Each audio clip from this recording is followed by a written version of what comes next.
A single day added onto my sentence meant the difference between a normal jail and the unending nightmare of Pembina prison. I was supposed to get 364 days. That was the deal. But the judge didn't like my attitude, whatever the hell that meant, so he made it 365. Boom. 1 year was the minimum for prison. My lawyer made a stink and a half, but it didn't do any good. It's not his fault. In fact, he's the one who is going to release this statement to the press or leak it online if the Guardian Corrections Group, GCG, tries to get an injunction on us. People have to know what happened at Pembina prison. I'm going to put it right out there and tell you that it was haunted. You think I'm joking, nuts, or lying, but you have no idea. Haunted prisons aren't anything like you imagine. Those places that advertise themselves and give people tours are sick jokes compared to the real thing. It got so bad that you can actually look up GCG's official filings for Chapter 11.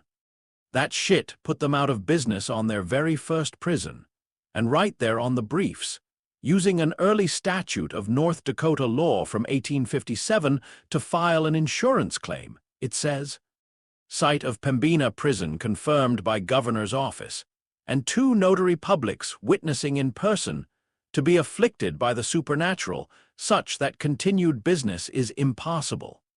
It wasn't the first time the prison was closed for that reason either, but leeches kept buying it and reopening it hoping to make a buck off the common man.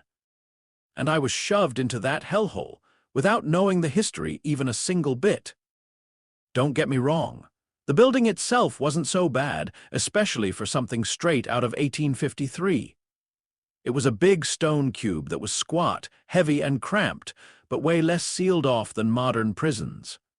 We could see a lot of the cells around us. There was only one main hallway per floor, and we were close enough to pass things between the bars and have some real human interaction. It could have been worse. There were 5 floors and capacity for 500 prisoners. When I first got there, I had a bunch of cellmates, and I heard there were 2,000 guys locked up, and I believed it, but that soon changed. I didn't talk to anyone for the first 3 weeks. I'd never been to real prison before, and I was messed up over it. I didn't want to accept that I would be in that place and stuck with 3 other guys in my cell for an entire year. The whole prison seemed full of feral men. The bottom floor would start screaming and hollering and panicking in the middle of the night all at once. We were on the top floor, but we could hear their screams echoing through that open old layout like they were right there with us. I just thought the prisoners on the bottom floor were all nuts until the guards weren't there to wake us up the first day of my 4th week. When I woke up in my corner without some asshole guard banging on the bars of our cell, I finally had to talk. I asked one of my cellmates, Daunt, what was going on, and I'll never forget the fear in his voice as he said something that should have made us all incredibly happy. The guards are all gone, man. The prisoners were talking quietly between the cells and loudly between the floors through various whispers and shouts. But the most we could figure out was that something on the first floor had made them all quit in protest. Sure, must have been the crazies screaming like that during the night, right? Except none of us could get any word from the bottom floor. It was dead silent down there. The guys on the second called out for hours. Someone was down there, they said, because they could hear shuffling footsteps walking around at random every so often. But whoever it was never said a single word. That was the first time Daunt mentioned the crazy stories from the first floor. He muttered that he hoped none of that was true, but when I asked about it, he just shook his head. Nothing, man. None of it ever made sense. We were a little worried as the day wore on, and nobody came to let us out for breakfast, and then nobody came to let us out for lunch. The time we usually got to spend outside in the yard came and went, and people began getting restless. In the cell to our left, Daunt's friend Will began telling guys to pass the word that we should all calm down and start sharing any food we had holed away. I remember asking Daunt, "Is it really that bad?" "They've denied meals and yard time for a day or 2 before," he told me. But the other 2 guys in our cell didn't look convinced. One of them said, "But not like this. They made damn sure we knew what we did. They never just up and left. Someone handed us pieces of crusty old bread through the bars. It was much appreciated. The new guards didn't show up for work for another full day. We got plenty of yard time that day from these new guys, but they seemed more confused than us. We all watched from a distance as Will asked a guard about what happened. The guard shrugged. "I dunno. GCG was paying a premium for fast hires, so I signed up." "What about the prisoners on the first floor?" Will asked. "We could still hear him shuffling around down there. We looked on the way out to the yard, but we couldn't see anyone." "Huh," the guard frowned. "Nobody in there. They all got transferred." "Transferred? The hell's that mean?"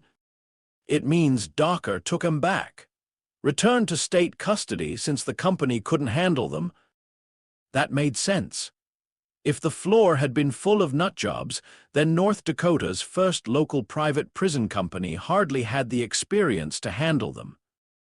But these new guys didn't even have the skills to handle us.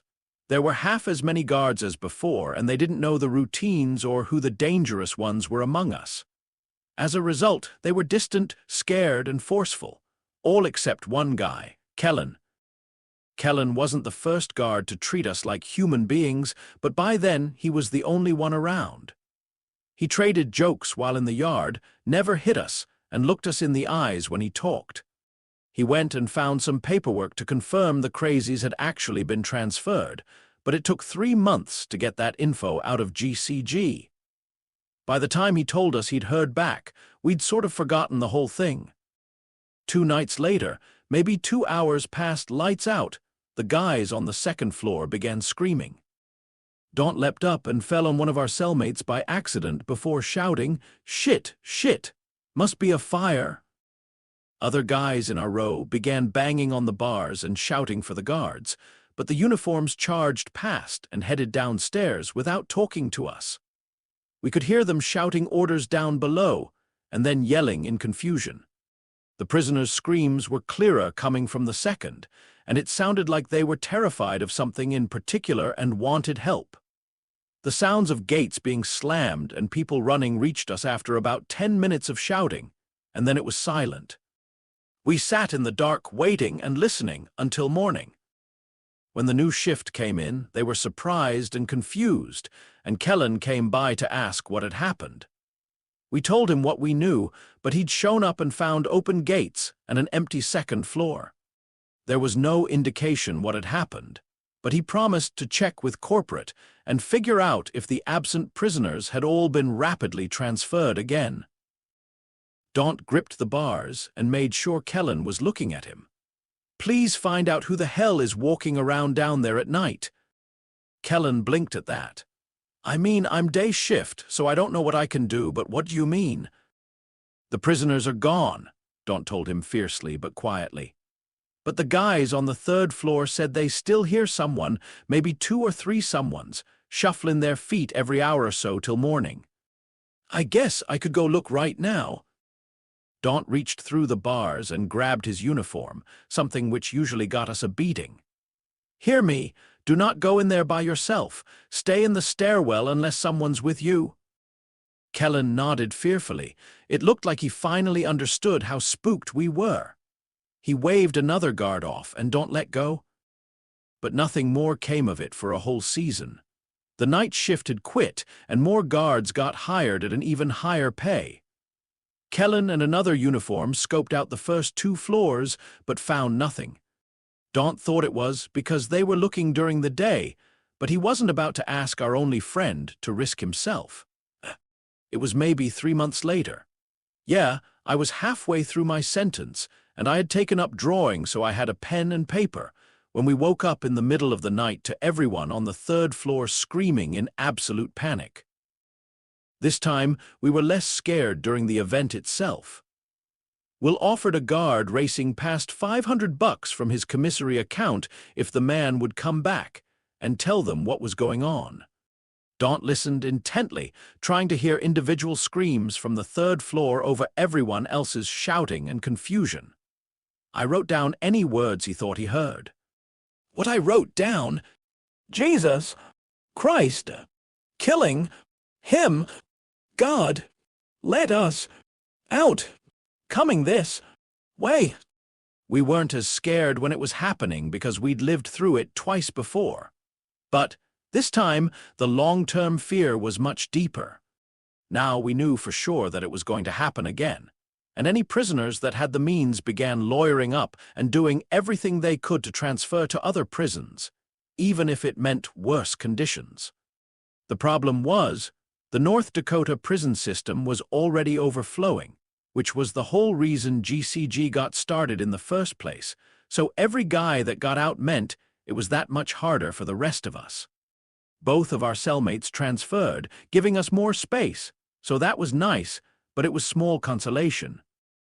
Apparently, word had started to spread on the outside, and GCG's solution, instead of paying the guards even more, was to stop having a night shift at all except for just one poor guy. Kellen was a bit miffed he hadn't gotten a raise out of the whole thing, but he was starting to believe us that something was going on. By then, he'd been around a while, and he knew we weren't bullshitters.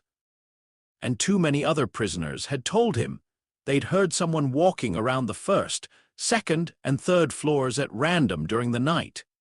It was just a few steps, sometimes as many as 20, but it only happened every so often, and only once it had been long enough that you thought it had stopped for good. One guy on the 4th floor said he'd heard a full run from one end of the 3rd floor hallway to the other. Clear enough that he'd expected a guard to come charging up the stairwell, but nobody had appeared. He slit his wrists and got transferred out on medical leave the next day, so we took him serious. All that was enough to get Kellen to start doing some research on the outside. He came to us in the 7th month of my sentence with a pale face. Beside us at the bars, Will asked, "What's the word?" Kellen seemed grim. "Lot of bullshit out there, but this place is mentioned a lot. It's been closed before, but I keep getting stonewalled when I ask for the historical documents. Thing is, I don't think the prison itself is the problem. Get this." He pulled out a notepad for reference.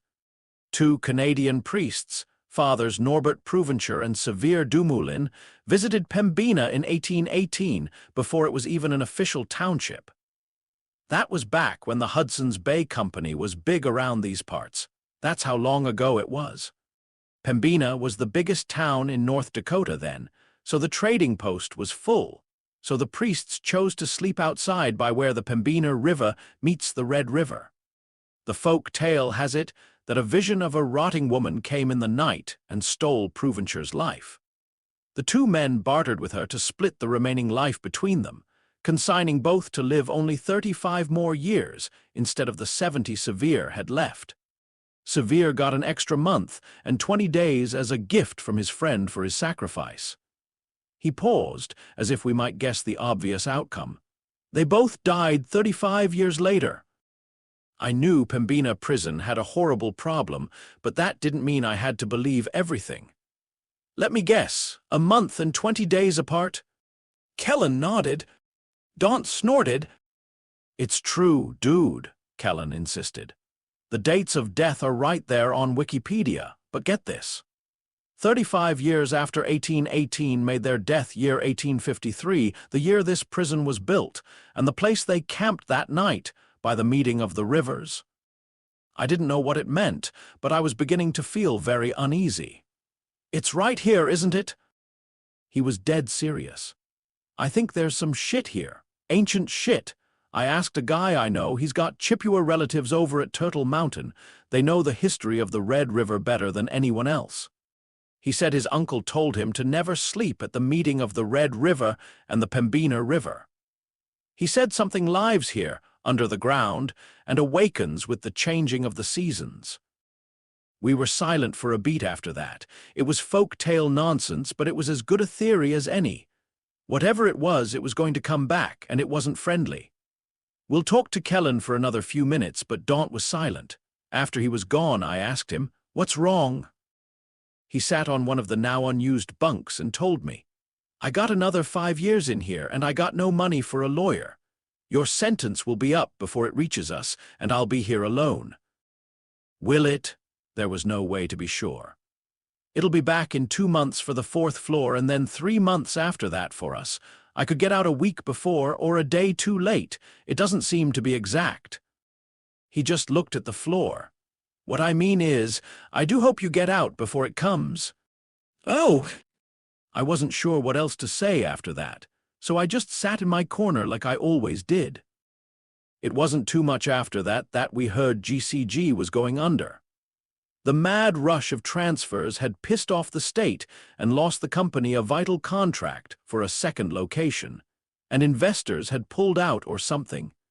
The number of guards was cut, then slashed, and Kellen took a pay hit to stay on as the only guy on the day shift.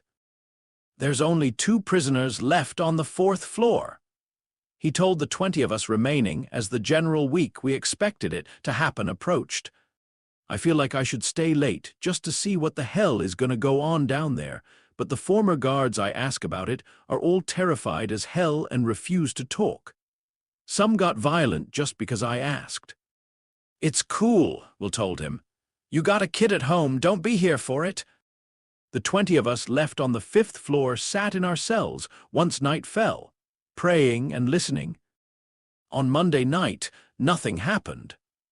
The 2 guys down below occasionally shouted up to us that everything was clear. On Tuesday night, nothing happened. The strain was growing, though, and we could sometimes hear them breathing rapidly down there. I could only imagine the adrenaline rushing through them every minute until dawn. On Wednesday night, nothing happened. Yet something had changed in the air. The prison was much quieter now that 2,000 men had become 22, and I thought I could feel a subtle sort of heartbeat in the air, pounding against reality like it was a thin sheet of paper.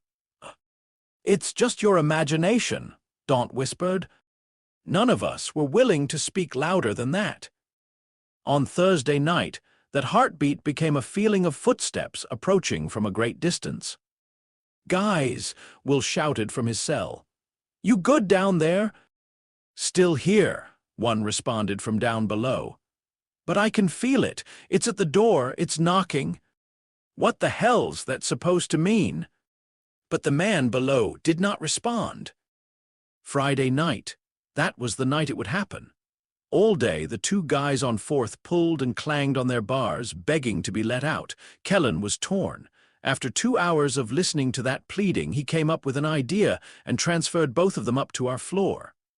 "If nobody's on 4, he said happily, "then we'll all be safe, right?" Out loud, we agreed, but we were kidding ourselves. When the night guard showed up, he freaked and took the 2 men back down. He said out loud what we were all thinking. "If nobody's on 4, then it'll just come right to 5 and get us all." What the hell was Kellen thinking? We had to listen to hours of sobbing that evening. It was the hardest trial of my life. I wanted to call out to the night guard. I wanted to ask him to get those men out of there. But if I did, I knew whatever was coming would find all of us instead. The moment it happened was like a cold hand on my shoulder. "What's going on down there?" Daunt shouted. The man who was not sobbing called back. It's changing." Will demanded. "What's happening? Tell us." "It's red. Red. It's red." "What's red?" Will yelled insistently. "Goddamnit, what's red?" We stared down the hallway at the night guard, who stood listening with fear. The screaming began a few seconds later. This time, only 1 floor above, we could clearly hear their every word. The sobbing prisoner shrieked, "There, it's there!" The man who'd been communicating with us began incoherently raging with fear against his bars. Then, strangely, he stopped. The 20 of us clung to our bars, unable to help, unable to flee. Many of us cried, but we were otherwise silent, for to yell would be to drown out the last words of the men below. But they were eerily quiet for nearly 2 hours. We waited in strained silence as random footsteps traversed the 4th floor every so often. What was happening? For the first time, the victims of whatever was going on down below had chosen to be quiet instead of yelling for help. Why would that make things different? At long last, the sobbing man broke the silence. "Oh my God, it's coming your way!" "Shut up! It'll see you, distract it, hit your bars!" The sound of clanging echoed up the stairwell. The sobbing man said with terror, "It knows! It knows! Jesus Christ, do something!" We were no longer silent. We echoed that sentiment loudly and repeatedly to the guard. "Do something!" He just stood there, literally quaking in his boots. Will screamed at him, "Snap out of it! The other guards and prisoners got away, you can too. Whatever it is, it won't follow you if you let them out and leave." I shouted, "They're gonna die down there!" Daunt threw his shoe, and the impact finally snapped the man out of his terror. The guard ran to the stairwell and descended. The first thing we heard him say was a taken aback, "Mary, Mother of Christ." The sobbing man again, "Over here, for God's sake, let us out." The other prisoner wasn't talking for some reason. We could hear his gasping terror, but that, too, went quiet. Then we heard a buzzer, and all the gates on 4 slammed loudly open. The sounds of panting, running, and someone dragging something followed. The prison went silent. And just like that, we were alone again. The formerly crowded prison now felt terrifyingly large and empty with only 20 of us and no guards. That night, the unmistakable sound of footsteps echoed from down below. I counted time as best I could.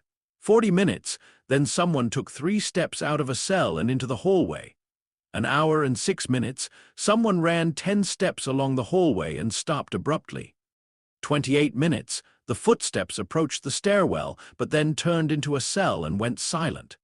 Thing was, whoever it was sounded barefoot, and the starting and stopping locations did not match. Where they ended was often nowhere near where they began again later. By the time dawn came, we were scared into motionless, terrified silence, and it took Kellen's arrival for us to begin stirring again. With GCG in bankruptcy court, we no longer had a night guard at all. If it came for us, there would be nobody to let us out of our cells like everyone else. We hardly talked. We hardly ate. Each passing day was a grain of sand falling through an hourglass marking our executions. Our fellows began confessing to crimes they hadn't even committed just to get transferred to Supermax out of state, the only option left. Well, that and suicide attempts. One by one, Kellen escorted or dragged guys out of our floor. 20 became 15, then 10. Then it was just me and Daunt, with Will still in the cell to our left. The 3 of us and Kellen, 4 men waiting for doom. We sat playing card games in the weeks leading up to it. It would be 1 full year for me in that place, but I could swear I'd spent a lifetime in that cell.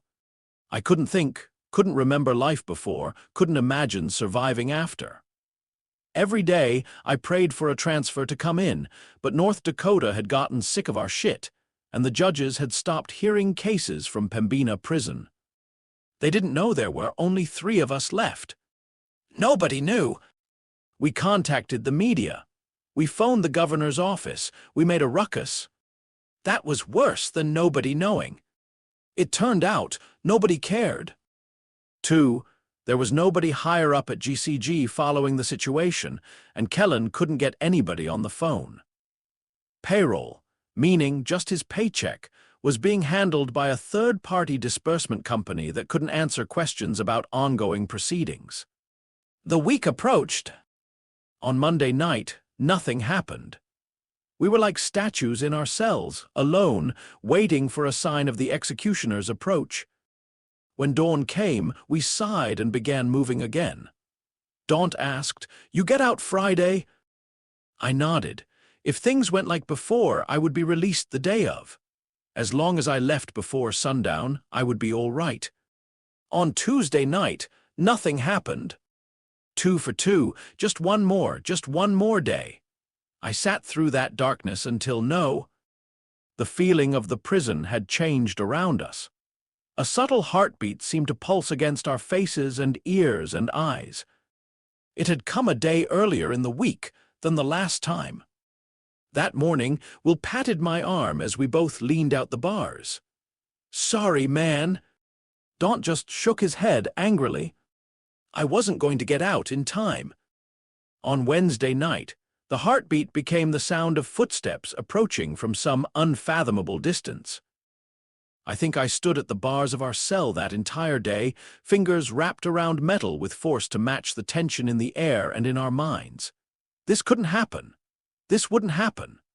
My lawyer would walk in and tell me he'd gotten the judge's unfair addition of an extra day removed. One day.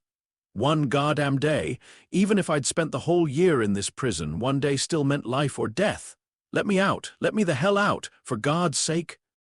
But nobody cared, and nobody would listen. I'd like to tell you that Kellen stayed late that night. I'd like to tell you that when the entire floor began to glow red, the hallway, the cells, the stone itself as whatever ungodly abomination in the earth began to wake upon the changing of the season, as distant footsteps became a traveler at the door of our minds. I'd like to tell you that Kellen was there and hit the button and opened the gates and let us all out. I'd like to tell you that I didn't see anything and that I'm not permanently a broken man. I didn't claw at the walls of my cell as it approached slowly, moving a few steps every 20 to 70 minutes. I'd like to tell you that all three of us were able to run away and escape that horror upon reality, with its rotting hands and blind eyes radiating crimson light as it searched for us at random. But I can't give you a satisfying end to this story. The disbursement company fired Kellen and changed the locks on the property. According to their paperwork, all the prisoners had been moved, and they thought he'd been getting paid for guarding an empty prison. They left us in there for 11 days before the error was found, which meant 11 nights with that thing. For 11 days, we starved. For 11 nights, we sat absolutely still, not daring to move or breathe or even look left or right. It knew where we were, generally.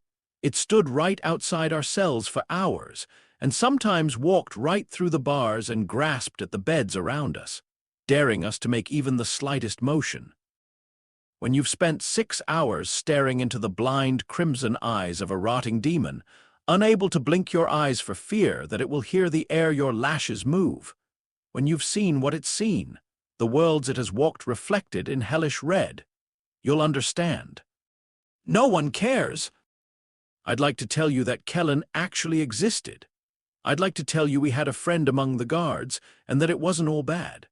I'd like to tell you I wasn't traumatized by the hell I went through being left to rot and left to die as nothing more than a number on some corporation's books. But no one cares. Thank you for watching. If you liked the video, please like and subscribe.